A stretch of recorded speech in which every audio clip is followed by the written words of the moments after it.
terremotos, guerras, conflitos religiosos. Para onde caminha a humanidade? Existem respostas. Está no ar o Amanhã Hoje. Seja bem-vindo a este seu programa, O Amanhã Hoje.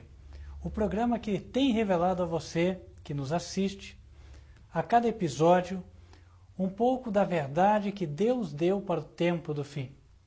O Senhor Jesus tem uma revelação especial para você.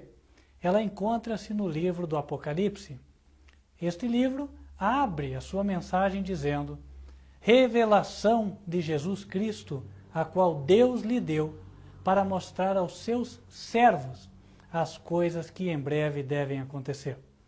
Pelo estudo dele, o Senhor Jesus quer nos habilitar a estarmos preparados para grandes coisas que ocorrerão nestes últimos dias.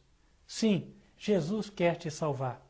E para isso, ele nos deu um meio, uma carta de amor, a qual deve ser lida, estudada, crida e obedecida. Quem isto fizer, certamente encontrará a vida eterna.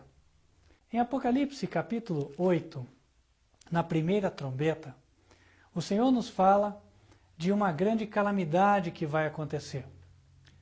No verso 7 nós lemos: e o primeiro anjo tocou a trombeta, e houve saraiva e fogo misturado com sangue, e foram lançados na terra, que foi queimada na sua terça parte. Queimou-se a terça parte das árvores, e toda a erva verde foi queimada. É difícil das pessoas que estudam o Apocalipse considerarem este trecho como sendo um trecho literal, ou seja, que vai se cumprir exatamente da forma que nós lemos aqui. Nós, inclusive, já estivemos estudando, se você já nos acompanha há algum tempo, nós estudamos em episódios anteriores do programa a mesma profecia, mas revelando eventos passados. A primeira trombeta nos levando ao tempo de 1840, 1845. Mas agora nós vemos um caso no qual a profecia é entendida toda para o futuro. E nós não estamos considerando isso porque nós pensamos assim. Nós não temos o direito de vir até você e te dar a nossa interpretação particular da Bíblia. Até porque, se fosse assim, seria melhor e mais correto da minha parte pedir a você para trocar de canal. Mas não é assim. Nós só estamos dizendo porque a palavra de Deus mesma diz que as profecias têm sempre um cumprimento passado, presente e futuro. As trombetas revelam, por exemplo, o que aconteceu, o que acontece hoje e o que acontecerá. A base para isso, para entender assim, está em Apocalipse capítulo 1, no verso 19. Diz: escreve as coisas que tens visto, e as que são, e as que depois destas hão de acontecer. Jesus instruiu o apóstolo João a deixar registrado de que as visões se referiam ao passado, presente e futuro. Nós já avaliamos a série das trombetas numa visão passada e também presente. Agora nós vamos avaliá-la numa visão toda futura. E aí nos encontramos com este relato. Um relato no qual João viu uma saraiva junto com fogo e sangue. Ela caiu sobre a terra foi queimada na sua terça parte, e queimaram-se árvores, queimou-se toda a erva verde. As pessoas têm dificuldade de entender um cumprimento literal desta profecia, porque a calamidade parece grande demais para ser verdade. Mas eu gostaria de levar você a considerar o que tem acontecido do último século para cá, a ver se não é muito razoável nós cremos que as palavras ditas aqui por Jesus são palavras literais, palavras que vão se cumprir. como todas as outras palavras de Jesus. Nós queremos apresentar para você algo que aconteceu no início desse ano. E ele vai, como um cumprimento, isso para aqueles que estudam as profecias, um cumprimento de profecias ditas há muito tempo atrás. Inclusive, um livro que até disponibilizamos aqui no Ministério, é um livro baseado nas profecias da Bíblia. Ele já em 1888, ou seja, mais de 120 anos atrás, ele falava que as calamidades elas iam crescendo em grandeza, em magnitude, até chegar um momento no qual cidades inteiras, populosas, seriam reduzidas à desolação e ruína. Nós queremos ler o texto para você. Aqui neste livro, A Grande Controvérsia, um livro que você pode adquirir por apenas R$15 mais frete, na página 581 está registrado. Isso foi escrito em 1888, mas veja se não é real. Enquanto aparecendo para os filhos dos homens como um grande médico que pode curar todas suas enfermidades, ele trará doenças e desastres até que cidades populosas sejam reduzidas à ruína e desolação. Está falando de Satanás. E olha o que ele diz em seguida. Mesmo agora, ele está trabalhando em acidentes e calamidades por terra e por mar, em grandes conflagrações, em ferozes tornados e terrificantes chuvas de granizo, em tempestades, dilúvios, ciclones, tsunamis e terremotos, em cada lugar e em milhares de formas, Satanás está exercitando o seu poder. Note o que diz.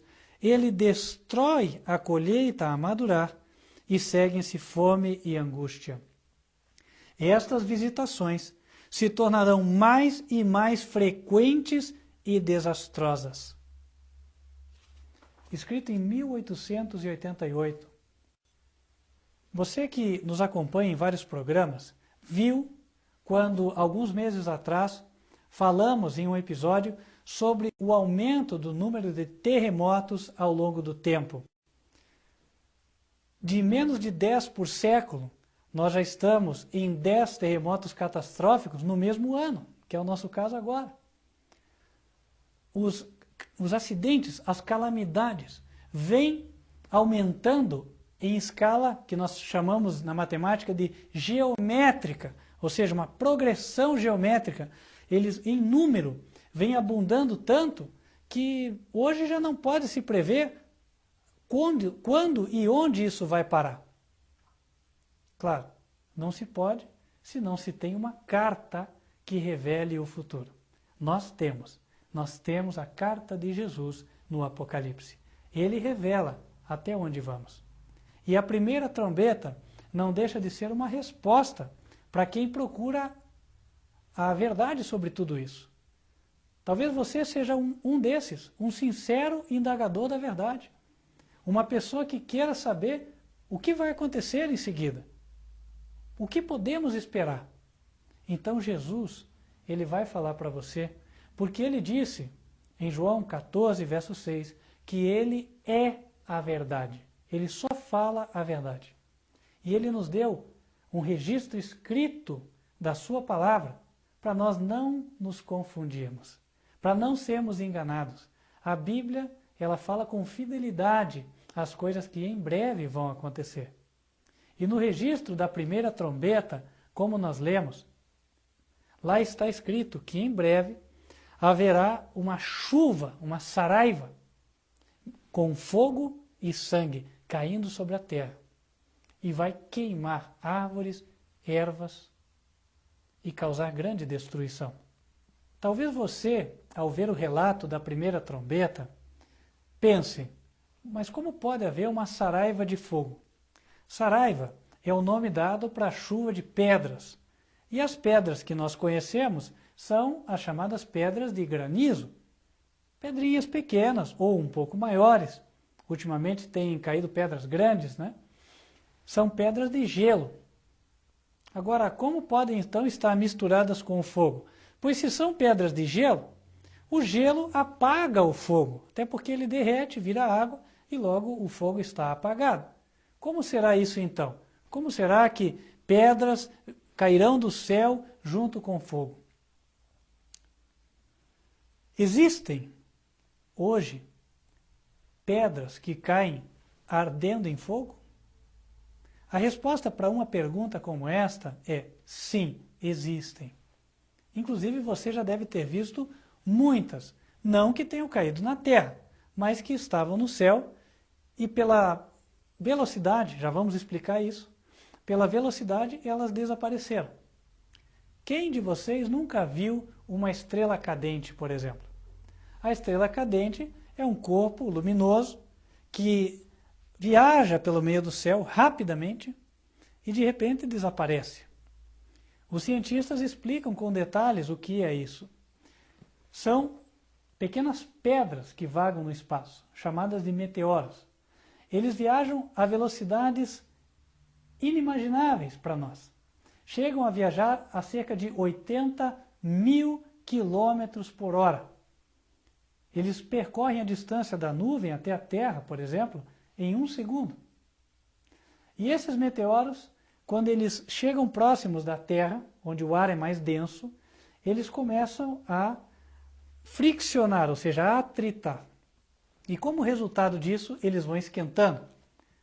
Para você ter um exemplo prático, experimente friccionar a sua mão rapidamente contra uma madeira. Você vai ver que a sua mão esquenta. Isso é o que ocorre com o meteoro. Então, ele logo pega fogo. Por isso vira uma estrela, ou aparente estrela, porque brilha. E pela sua alta temperatura, finalmente aquele material do qual o meteoro é composto, ele se vaporiza. Por isso o meteoro desaparece. A esse fenômeno, nós chamamos estrelas cadentes.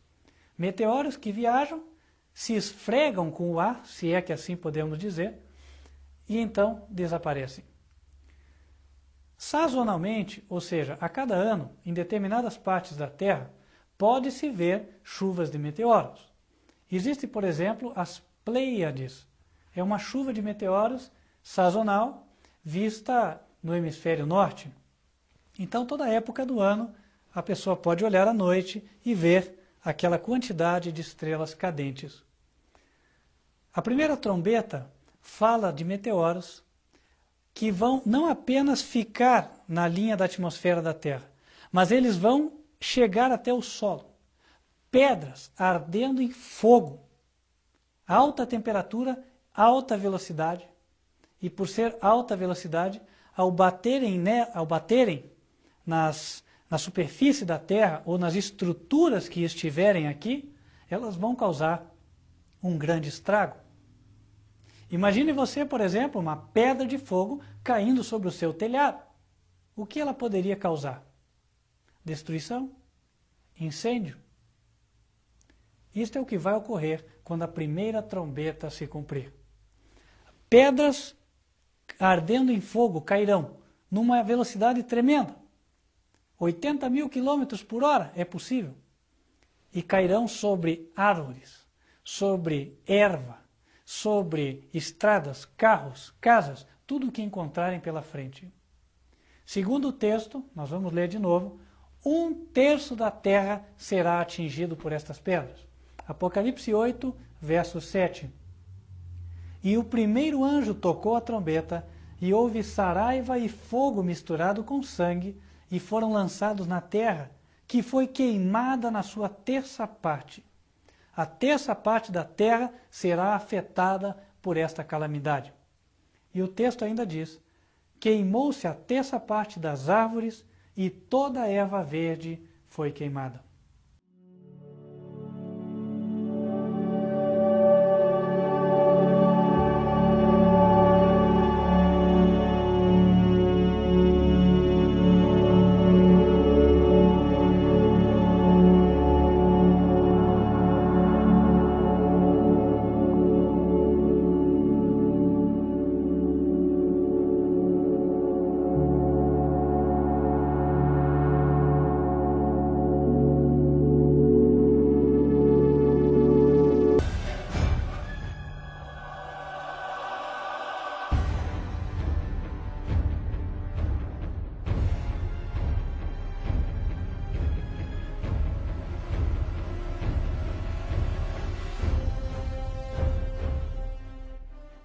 Considere você quais serão as consequências desta grande calamidade. No momento em que a erva verde é queimada, colheitas são diminuídas ou se perdem, e então diminui-se a oferta de comida. Com isso, o valor da comida sobe no supermercado. Isso porque tem menos comida, as pessoas continuam buscando a mesma quantidade. Bom, se existe menos oferta do que a procura, o preço vai subir. Compra quem pode pagar mais. Resultado, nas cidades, milhões de pessoas vão começar a sentir o problema da fome. Sem dinheiro para comprar o alimento, elas terão duas alternativas. Primeira, perecer de fome junto com a sua família. Segunda, se juntar em bandos, atacar supermercados, armazéns, depósitos de alimento, a fim de saciar a fome. Qual será a alternativa escolhida por eles? Não é difícil de imaginar a situação. O caos se instaurará na terra. Revolução e desordem civil. Angústia nas grandes cidades. Principalmente nelas, porque elas precisam ser abastecidas com o recurso que vem do campo. No campo, o recurso será diminuído, mas não totalmente acabado. Quando se diz, por exemplo, que houve quebra na colheita e se perdeu a produção, o que ocorre é que o agricultor ele não pode abastecer o mercado, mas obviamente ele tem para a sua família. Ele e a sua família não passam fome. Nesse tempo, quem tiver um pequeno espaço de terra onde cultivar o próprio alimento será considerado rei ou rainha. Não é sem causa, portanto, que o Senhor Jesus já nos diz que ao aproximarem-se os sinais do fim, ao aproximar-se o tempo do fim, era bom que os servos de Deus deixassem as cidades. Este princípio nós vemos ensinado no relato da destruição de Jerusalém. O texto está em Lucas, capítulo 21, começando no 20. Mas quando virdes Jerusalém cercada de exércitos, vocês veem que se aproxima a crise. Sabei então que é chegada a sua desolação. Então, os que estiverem na Judéia, que fujam para os montes.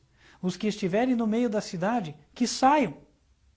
E os que estiverem nos campos, que não entrem nela.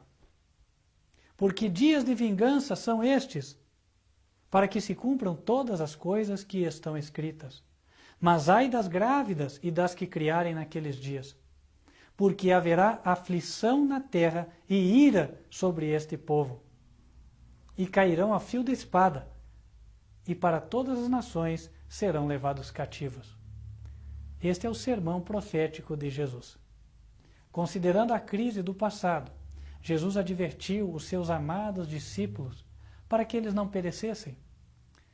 E ele deixou esse texto escrito, as suas palavras registradas, como um aviso também para as gerações futuras, de tal forma que hoje ele chegasse a você. E você o que fará com este aviso? O que fará com estas palavras? Jesus diz que ao aproximar-se a calamidade, bom é sair da cidade e ir para o campo. Talvez você diga, mas aqui na cidade é tudo fácil, é tudo confortável, eu vou para o campo cultivar a terra, tudo difícil. Vou abandonar as comodidades. Mas Jesus está dizendo para você, por meio da sua palavra, que as comodidades presentes, elas são passageiras. Você não tê-las-á para sempre. Por isso ele diz pela palavra que está se aproximando a crise. Logo, a primeira trombeta há de tocar.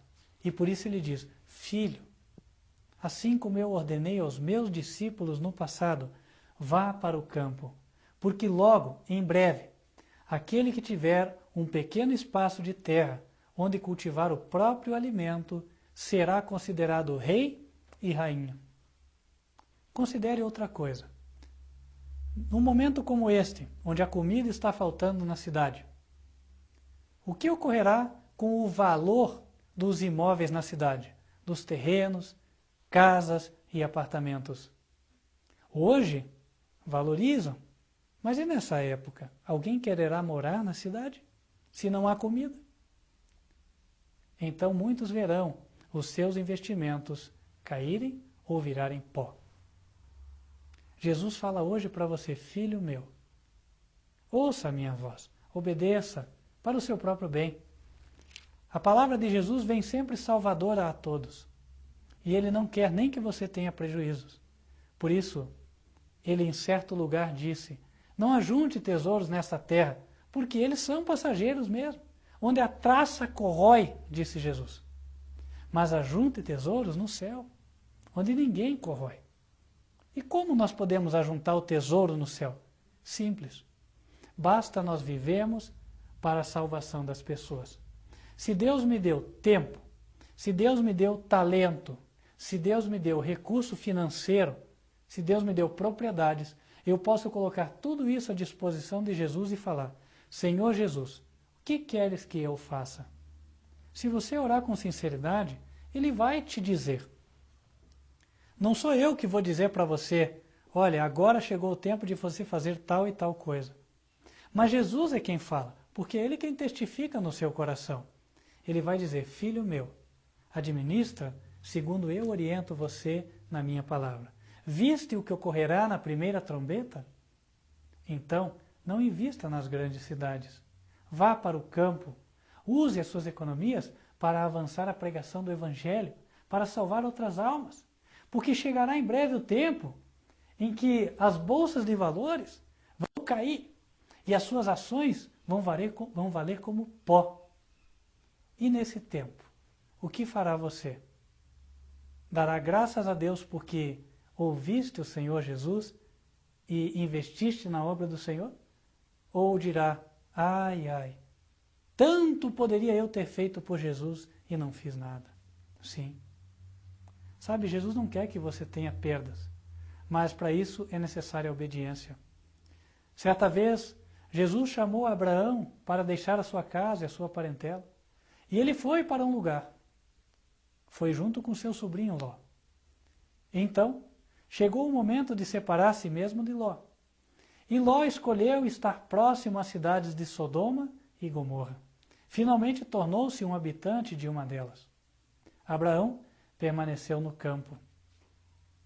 Ló, o inteligente, talvez o esperto em negócios, segundo registra a história bíblica, finalmente perdeu tudo. E teve um aviso. Primeiro perdeu porque Sodoma foi conquistada por inimigos e Abraão, o morador do campo, salvou a Ló e os moradores daquela cidade. E mais tarde, perdeu tudo porque tudo foi queimado no fogo. Isso também foi escrito para nós. O Senhor Jesus, por meio das mensagens que Ele deixou na palavra, Ele quer que você tome decisões sábias e inteligentes. Escute a voz dEle, porque é a verdade. Isso vai acontecer, quer você acredite, quer não. A diferença é se você terá se preparado ou não. E além disso, existe um segundo ponto, e mais importante, que Jesus quer focar para você. O maior risco que temos não é a perda dos bens deste mundo. De fato, é uma grande perda quando nós não podemos usá-los para abençoar a outras pessoas. Mas perda ainda maior é a nossa alma. E Jesus envia a mensagem hoje para salvar. Ele não quer que no momento em que a primeira trombeta se cumpra, pessoas percam a vida, exatamente por não terem se preparado, e ainda percam a salvação e a vida eterna. Essa salvação que tão gratuitamente é oferecida a todo aquele que aceita Jesus. Primeiramente ele diz, filho meu, ouve a minha voz, deixa a grande cidade e vai para o campo. Não seria isso, porque talvez já saberia ele, que estes juízos iriam se concentrar nas grandes cidades. Não seria porque ele já saberia que poderia te proteger estando você no campo. E o segundo convite é, filho meu, entrega-te a mim. Entrega o teu coração a mim. Entrega, porque eu quero te salvar. Entrega porque eu quero reinar na tua vida. Eu quero dirigir a tua vida. Eu quero te abençoar, como eu abençoei Abraão, o pai da fé. Creia em mim. Creia em mim e eu te abençoarei. Eu te darei paz de coração. Essa é a bênção que eu quero te dar. E, finalmente, a salvação e a vida eterna. Jesus não mente para você. O caminho é estreito. Exige abnegação. Nós devemos ter a nossa vida corrigida, porque os santos dos últimos dias, segundo diz em Apocalipse 14, verso 12, são aqueles que guardam os mandamentos de Deus e a fé de Jesus. Nós precisamos nos converter à obediência, mas Ele vai te ajudar nesse processo. Por isso, se hoje você ouviu a sua voz, não deixe para amanhã a sua decisão.